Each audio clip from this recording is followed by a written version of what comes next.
This is the man police say eluded them for 34 years with countless tips going nowhere.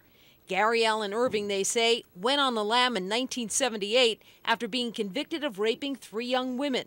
He took off after a judge postponed his sentencing and gave him a weekend to collect his things. This had been the last known photo police had of Irving.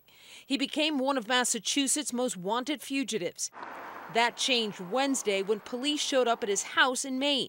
They found him hiding in plain sight with his name on the door.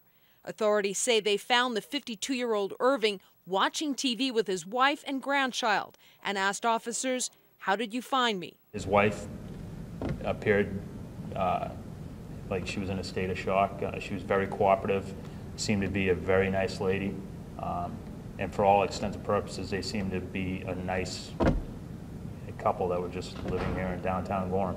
Inside the home, police say they found several guns. Irving had slightly altered his name using Gregg instead of Gary and changed his birthday. Neighbors noticed nothing remarkable. He was always pleasant and nice, always liked him. I mean, you never know who's living next door, I guess. Irving lived with his wife and family roughly 130 miles from where the terrifying attacks happened. An individual was hiding in the bushes and grabbing people at knife point, dragging them into the bushes and raping them. Norfolk County District Attorney Michael Morrissey, who's prosecuting the case, wouldn't specify what led police to Maine after all these years.